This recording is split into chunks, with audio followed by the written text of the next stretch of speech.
بسم الله الرحمن الرحيم يا أيها الرسول بلغ ما أنزل إليك من ربك وإن لم تفعل فما بلغت رسالته والله يعصمك من الناس إن الله لا يهدي القوم الكافرين۔ ترجمہ: اے رسول، جو کچھ تمہارے رب کی طرف سے تم پر نازل کیا گیا ہے اس کی تبلیغ کرو، اور اگر ایسا نہیں کرو گے تو اس کا مطلب یہ ہوگا کہ تم نے اللہ کا پیغام نہیں پہنچایا، اور اللہ تمہیں لوگوں کی سازشوں سے بچائے گا۔ یقین رکھو کہ اللہ کافر لوگوں کو ہدایت نہیں دیتا۔ اس آیت میں اللہ رب العزت نے آپ علیہ الصلاۃ والسلام کو تبلیغ کا حکم دیا، اور مفسرین کہتے ہیں کہ اس آیت سے جہاں اللہ نے آپ علیہ الصلاۃ والسلام کو تبلیغ کا حکم دیا ہے، اسی آیت سے آپ علیہ الصلاۃ والسلام کے بعد قیامت کی صبح تک آنے والے ہر شخص کے ذمہ تبلیغ کرنا ہے۔ جہاں یہ حکم پیغمبر کو مل رہا ہے، وہیں یہ حکم ہر مسلمان کے ذمہ ہے کہ وہ آپ علیہ الصلاۃ والسلام کی بات کو دوسروں تک پہنچائے۔ یا ایھا الرسول بلغ ما انزل الیک من ربک، اے پیغمبر پہنچا دیجئے اس چیز کو جو کچھ اللہ نے آپ پر نازل کیا ہے۔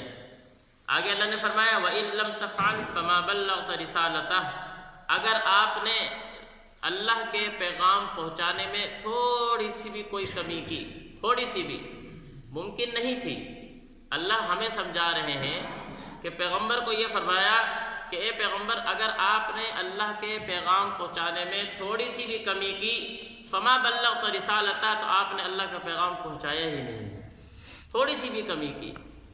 یہ کیوں فرمایا؟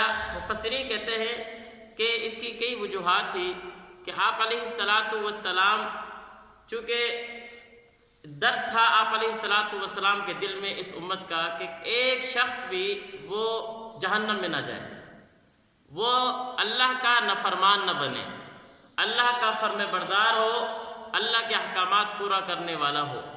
یہ درد تھا، آپ پہنچاتے رہتے تھے، لیکن آگے سے مسائل اور تکلیفیں اتنی آتی تھی تو اللہ رب العزت نے آپ کو پہلے ہی متنبہ کر دیا کہ کہیں ان کے مسائل اور تکلیف سے ہمت ہار نہ بیٹھنا، آپ کا تو کام ہی یہی ہے، آپ نے تو کرنا ہی یہی ہے۔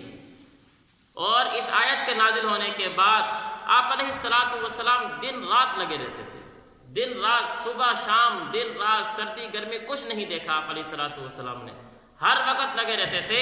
حتیٰ کہ حجۃ الوداع کے موقع پر جب آپ علیہ الصلاۃ والسلام نے آخری خطبہ دیا تو اس ٹائم فرمایا کہ اے لوگو، کیا میں نے اللہ کا پیغام پہنچا دیا؟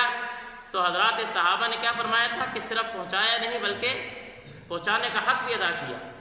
تو اس ٹائم آپ علیہ الصلاۃ والسلام نے فرمایا تھا کہ اب شاہدین کی ذمہ داری ہے کہ وہ غائبین تک بات پہنچائیں۔ اب غائبین میں قیامت کی صبح تک آنے والا ہر شخص داخل ہے، اور اس ٹائم جو حضرات موجود ہیں ان تک کی ذمہ داری تھی کہ وہ آپ علیہ الصلاۃ والسلام کی جو بات ان تک پہنچی ہے وہ پہنچائیں، اور حضرات صحابہ پھر نکل پڑے تھے۔ صحابہ نے نکل کر دکھایا، اور صحابہ نے آپ علیہ الصلاۃ والسلام کی ہر بات کو پہنچا کر دکھایا ہے۔ اور وہ کس طرح پہنچایا؟ ہمارے سامنے ہے، کہاں عرب، کہاں پاکستان، پوری دنیا میں پھر جائیں صحابہ کی قبریں ہمیں ملتی ہیں۔ اور صحابہ کیوں نہ پہنچاتے؟ آپ علیہ الصلاۃ والسلام کی منہ سے نکلی ہوئی بات تو دور کی بات ہے، حضرات صحابہ نے تو آپ علیہ الصلاۃ والسلام کے جسم کے ہر کیا نام ہے عضو کا بھی ذکر کیا ہے، قد کیسا تھا، رنگ کیسا تھا، داڑھی کے بال کتنے تھے، سفید کتنے تھے، پسینے تک کو محفوظ کیا حضرات صحابہ نے، وضو کے پانی کو نیچے نہیں گرنے دیا ہے۔ خون بھی آپ علیہ الصلاۃ والسلام کے جسم سے نکلا اور آپ نے صاف کر کے پھینکے، جاؤ باہر پھینک دو، صحابی کہتے صحابے نے وہ بھی چوس لیا ہے۔ یعنی حضرات صحابہ نے تو آپ علیہ الصلاۃ والسلام سے زبان سے نکلی ہوئی بات تو دور کی بات ہے، آپ علیہ الصلاۃ والسلام کے جسم اطہر کی بھی اتنی حفاظت کی ہے، تو زبان سے نکلی ہوئی بات کو کیوں نہ پہنچاتے؟ حضرات صحابہ نے پہنچا کر دکھایا، اور وہ صحابہ سے ہم تک پہنچا ہے، ہماری ذمہ داری۔ اب ہماری ذمہ داری ہے کہ ہم اس پیغام کو لوگوں تک پہنچائیں۔ تو فرمایا وَإِن لَّمْ تَفْعَلْ فَمَا بَلَّغْتَ رِسَالَتَهُ، اگر ایسا نہیں کرو گے تو اس کا مطلب یہ ہوگا کہ تم نے اللہ کا پیغام نہیں پہنچایا۔ واللہ یعصمک من الناس، اور اللہ تمہیں لوگوں کی سازشوں سے بچائے گا۔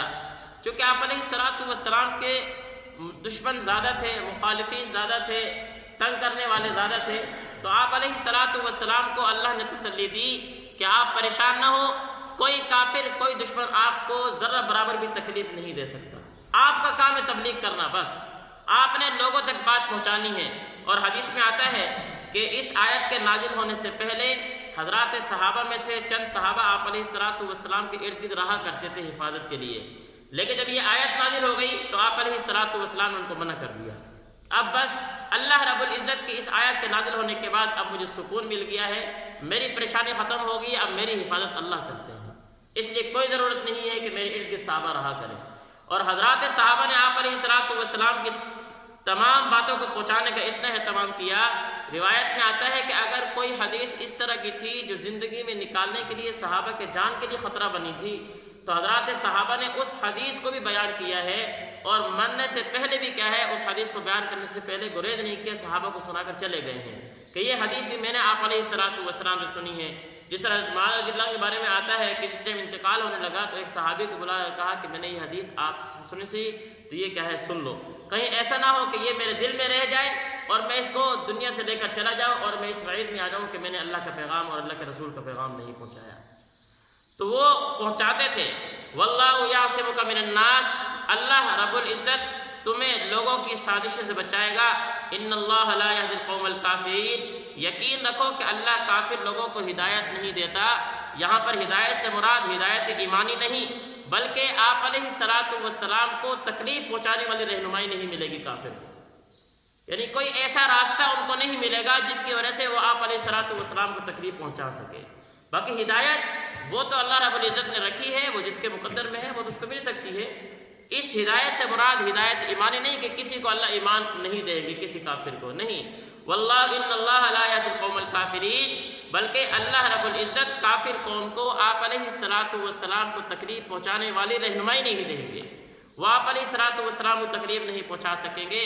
اور ہمارے سامنے ہے، آپ علیہ الصلوۃ والسلام کافروں کے درمیان سے جا رہے ہیں، نہیں دیکھ پا رہے، غار کیا نام ہے اس میں چھپے رہے، غار سور میں کتنے دن تک، کوئی تکلیف نہیں، توڑ پہنچ گئے، نہیں تکلیف پہنچا سکے، اللہ نے حفاظت کر کے دکھایا ہے۔ پتہ یہ چلا کہ جو بھی دین کا کام کرے گا خالصتاً اللہ کی رضا کے لیے، اللہ اس کی ہر ضرورت کو ہی پورا کرتے ہیں اور اس کی حفاظت بھی کرتے ہیں، جس طرح پیغمبر کی حفاظت کر کے دکھایا ہے۔ اللہ ہمیں سمجھنے کی توفیق نصیب کرے۔